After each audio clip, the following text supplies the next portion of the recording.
Yes, yes. It's Halloween, the 31st of October. Enough of this rolling around. Let's get on with the fulfillment of the Infirmity Man. Infirmity Man. Yeah, this is all fun and games till it becomes real to you, right? All fun and games. We'll get to that a little bit later. Now, we'll be discussing the fulfillment of the long prophesied infirmity man of verse 17. Yes, that verse does say fulfill. A man to heal our infirmities. A prophecy that our commentators go to great lengths in order to parallel with Isaiah 53 verse 4. The problem is that our NIV passage of Isaiah speaks to his taking up our pain and his bearing our suffering instead, as in his catching our wretched COVID right along with us. Our commentators recognize that having the infirmity man actually remove our pain and suffering appears to be more of a stretch there. That interpretation goes a bit too far. Yeah. And that stretch is supposedly derived from some revised version of the Septuagint, according to novel speculation from a man called Mencken, a professor at a Catholic university in the Netherlands. Hey. Speculation presented in the book presumptuously called Matthew's Bible.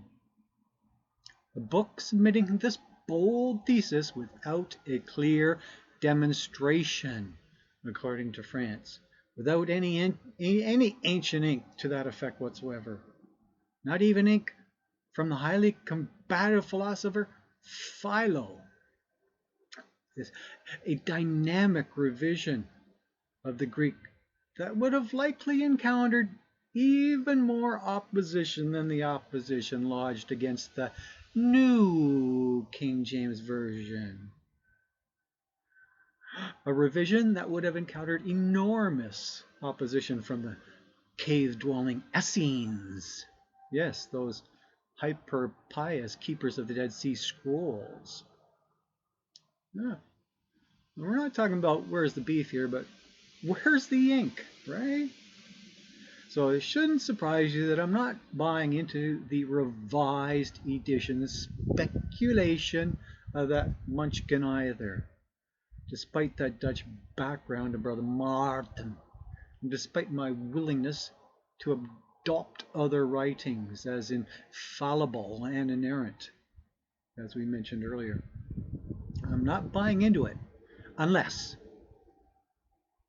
Jesus quoted that broader interpretation to the apostles at some unwritten point, quoted it with an authoritative interpretation, such as one of those many "I tell you" interpretations that we often hear from Jesus, probably over 50 times, such as that eye for an eye interpretation, which is not really a broader interpretation at all, as we mentioned earlier.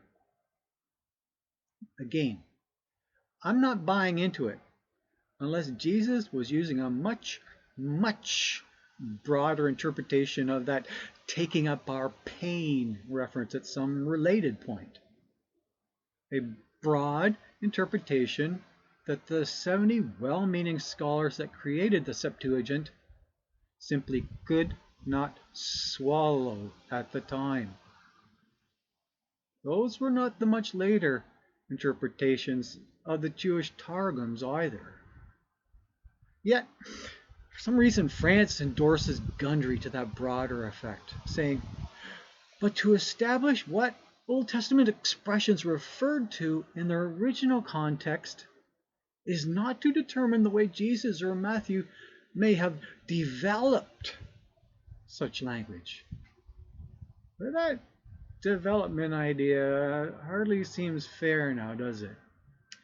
Not if you're looking at the Bible deductively. Nope. I don't see anything about physical disability there. And it doesn't seem right inductively either. All I can see is sin there. All I can see is transgressions and iniquities there in that subsequent verse. In that Isaiah 53 verse 5. Instead, here's what I submit.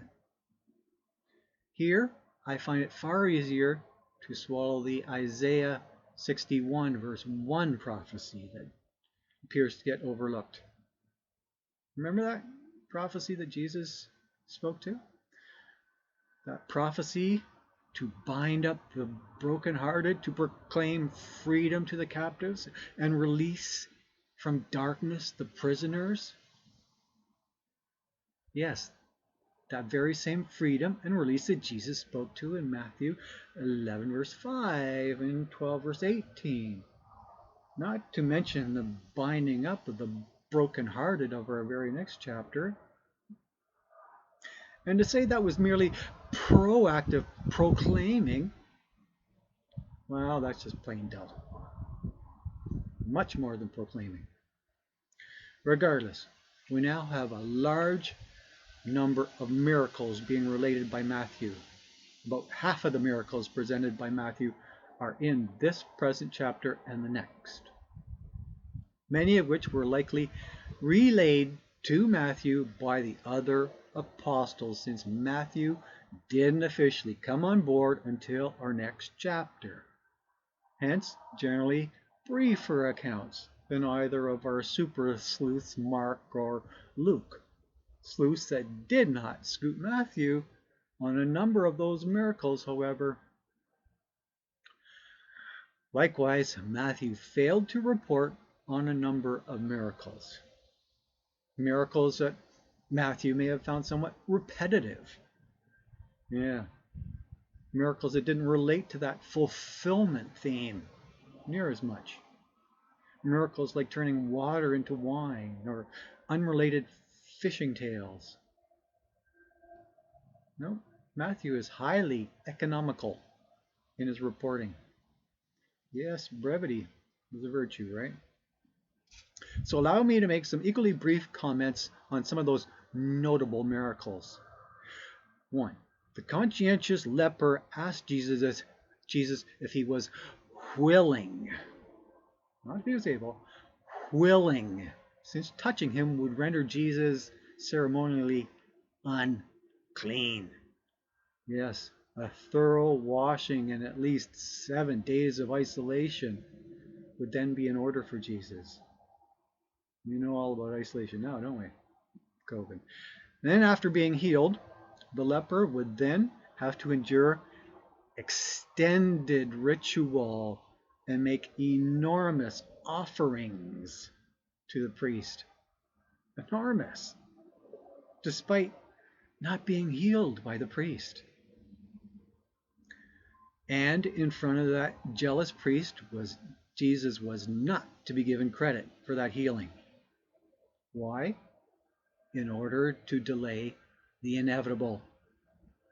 To delay the inevitable trial spoken to in Isaiah 53 verse 8. Secondly, the centurion pericope. The centurion knew that Jesus was definitely able, since Jesus had proven himself quite some time earlier. News had spread all over Syria, we read in Matthew 4, verse 24. Had spread all over that northern region. Yeah, spread like wildfire. And that observant Gentile from the north certainly didn't need some obscure scripture fulfillment from the south in order to recognize Jesus as Lord. Thank you very much. Number 3, the next pericope about the demoniac or demoniacs. There is some suggestion with this pericope that demons do not like to be left homeless, that they like to inhabit something living. Yet that's absurd, since they would very soon be homeless after those pigs committed suicide. Those demons caused those pigs commit suicide. Don't think it was Jesus. Jesus wasn't that destructive. And that was an event likely foreseen by Jesus. At that. This was an event caused by the demons, again, to heighten the animosity to Jesus and to hasten the end of his ministry. What ministry was that again? Finally, there is great concern about Jesus being so callous to this grieving young man whose father had just died, callous to an alleged disciple, but especially great concern about Jesus being so lawless to the man whose father had just died. Yeah, lawless in verse 22. Concern over whether Jesus was telling this man to breach the fifth commandment now, to breach that honor your father commandment by not burying his father. A traditional duty, apparently. Yet, this honoring commandment is one that must be honored during your father's lifetime only. A commandment that may indeed be breached after his death, and perhaps ought to be breached after his death. Yes, sometimes honoring is best served by not following. Otherwise, this commandment rapidly turns into ancestor worship and necromancy. You can read about that in Deuteronomy 18, verse 11. It rapidly turns into a constant visitation of the dead for spiritual advice. It rapidly devolves into a debilitating Halloween party. A party that is all tricks and no treats. Much like Kim and Kanya playing with the dead after a family party recently. Yeah, indeed. Let the dead bury their dead. Who are the dead we're speaking about there? Well, don't you know?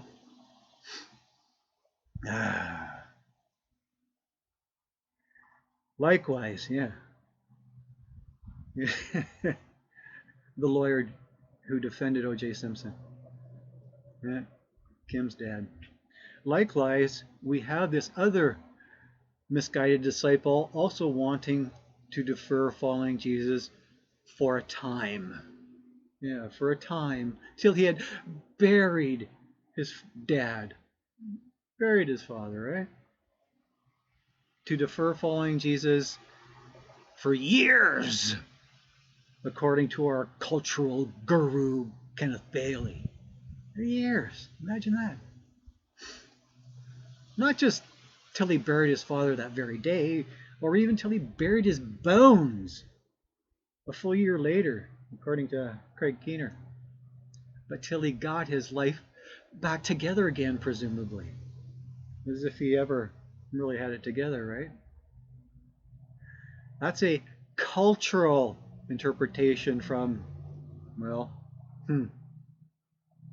yeah, that is not worth considering in the very, very least. A consideration worthy of a far, far sharper rebuke. And our commentators are pretty convinced that this disciple ended up doing the wrong thing at the right time. They are convinced that this disciple did not get into the rocky boat that we read of next. This potential disciple, yes, potential, because disciple had a much broader sense in Matthew. This potential disciple, according to France, did not get to see him who controls the wind and the waves. No, he never got to hear that great environmental rebuke. Rather, he more likely heard that retrospective "I never knew you" phrase instead. Which leads us to a closing question and a comment. Are you quizzers wanting to defer that genuine following for some time as well? Are you wanting to follow your father to his grave rather than follow Jesus immediately? Something that the Fisher brothers immediately recognized was the totally wrong thing to do. Matthew 4, you read that. Immediately leaving their fathers with their fishing nets. Well, that is the retrospective context we will see from Matthew in our next chapter as well, where Jesus says, "Follow me." And Matthew immediately got up and followed him. Immediately. Abandoning his duties as a tax collector. A job that he may have shared with his father. He had a right, proper response to Jesus. Follow him. Now.